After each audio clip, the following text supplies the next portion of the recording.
This is the new Dead by Daylight survivor, Sable Ward. She is a single mom from Jamaica and she loves to be penetrated by big black American men. Whoa, whoa, whoa, whoa, whoa, whoa, whoa, whoa, hey, hey, hey, hey, hey, hey, hey! She is so hot that even Drake has been spotted masturbating to her picture. Okay, everything that I said right now is a lie, except for the part that she is sexy. But actually, this survivor isn't any special to me personally, but she has some great perks, and in some cases I would argue that her new perks are kind of overpowered. So let's talk about why you should be excited for the new Dead by Daylight survivor and why you might be interested in her new perks. But before that, smack that subscribe button or I will smack your mom's butt. Also, make sure to join my Discord server because over there we talk a lot about vaginal penetration and sometimes we all masturbate together. So if you are interested, the link is in the description. Okay, so I have already talked a lot about the new killer. I made a video, the new killer sucks. It got more dislikes than likes, but I didn't talk about the new survivor, and that's what I'm gonna do in this video, because I feel like the perks coming with the new killer, the unknown, are pretty much mediocre, but the new survivor perks are very interesting, and in some cases they are extremely useful and you might be interested in this. So the first perk is called Invocation weaving spiders, and this has to be the most interesting and weird and unique perk out of all of the new perks, because it's a new kind of a perk and I think developers will make more invocation perks. So basically, when you are in the basement, and by the way, all of the Sable Ward's perks are related to basement, so when you are in the basement, you see this little circle and you go to the circle, you press the active ability button and you start doing this ritual, and it takes 120 seconds, which is 2 minutes to complete the ritual. And when you complete the ritual, then all of the generators instantly receive 15 charges of repair progress. If you finish this ritual in the basement, then every single generator will receive this much of progress. You can see right now on the screen, we haven't touched this generator, but this is how much the generator has progressed just by doing this ritual for 2 minutes. Now, when you start doing this ritual, then every single survivor will see your aura and they will know that you are in the basement doing the ritual. And other survivors can join you to speed the progress of this ritual, and if they have the perk Invocation weaving spiders equipped, then they will speed the progress up by 100%. So you can imagine how fast the ritual takes to complete if all 4 survivors are doing it at the same time. Now, as cool as this perk sounds, as overpowered as it sounds, I know some of you will be like, oh no, this is yet another gen rushing perk, and trust me, I think that gen rushing is one of the biggest problems in Dead by Daylight, but this perk is completely balanced. So the first downside of this perk is that it's extremely boring to perform this ritual because there's no skill checks, there's absolutely zero challenge, besides for, of course, trying not to get spotted by the killer, because if the killer finds you doing this challenge, this ritual, as soon as you stop performing the ritual, all of your progress will go back to 0. This is what happens when you stop performing this ritual.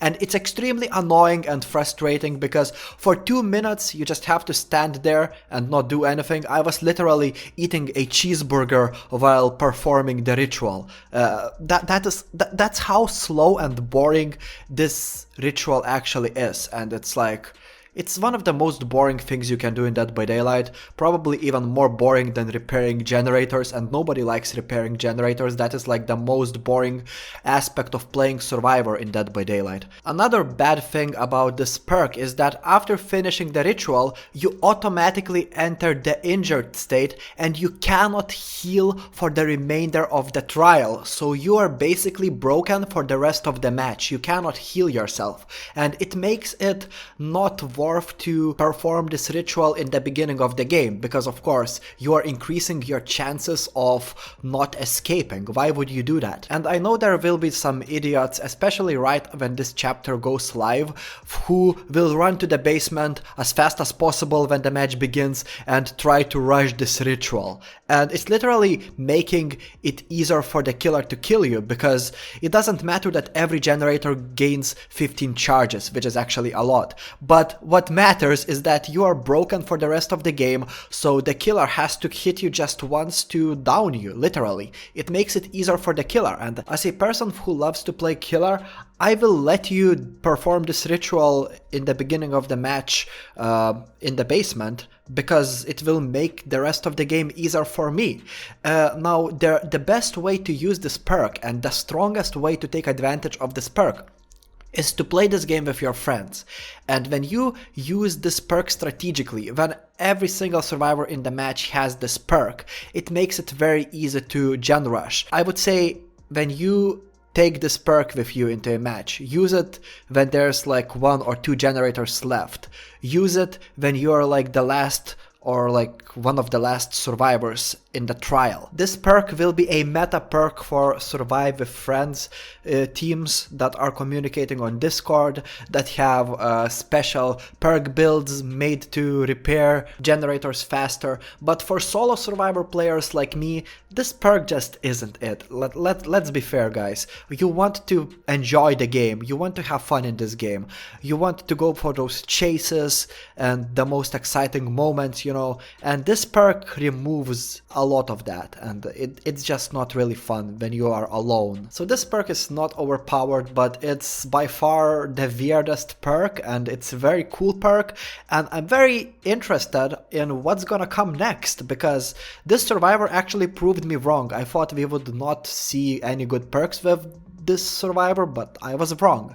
Anyway, let's talk about other perks. Strength in Shadows. I think that this is my favorite out of all of the new Sable Ward's perks.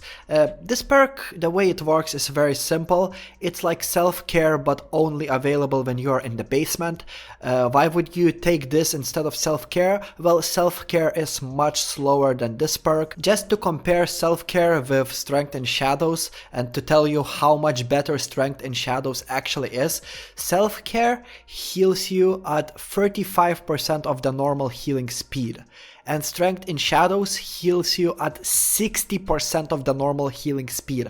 So it's almost half faster than self-care at healing you, and you don't need a medkit to do it. And the only condition needed for Strength in Shadows is that you need to be in the basement, and when you finish healing in the basement using Strength in Shadows, you will see the killer's aura for 10 seconds, which again, if you play this game with your friends, it will make this perk more useful than it would be when you are alone. But this perk is very viable, and I would even recommend to take it with you if you are a solo survivor. For new players, for beginners, Strength in Shadows is so much better than self-care. So don't make a mistake, don't take self-care with you when you can take this perk. And the last perk, Wicked. We didn't get to test it on the public test build, but it sounds like this perk is a very interesting perk yet again, because when you use this perk, you will be able to successfully unhook yourself when you're hooked in the basement.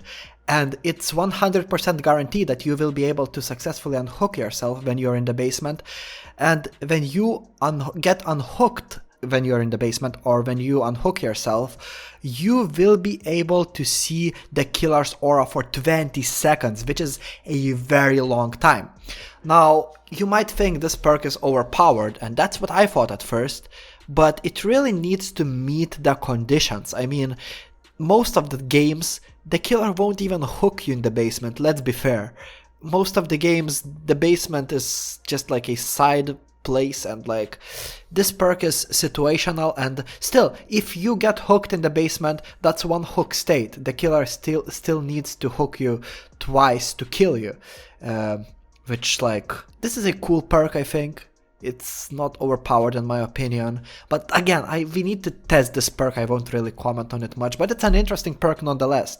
Overall, I don't think that Sable Ward's perks are overpowered, but I think they're very interesting. The interesting thing is that every single perk of this survivor is actually useful, and most of the time developers like to provide us some perks that are completely shit. They like to fill our assholes full of stupid perks that nobody likes to use. Keep in mind, this game has like 300 different perks. Of course, I'm counting in the killer perks as well, but many of these perks are pretty useless, and Dead by Daylight of course has meta perks, and I feel like at least some of these perks will become meta perks. We will see very soon how it turns out to be, but leave a comment if you have watched this video to this point, then comment which one out of these 3 new Sable Ward perks is your favorite and why, and I will definitely go through my comments, I will read them. Thank you for watching this video, and I will see you in my next Dead by Daylight video. Bye.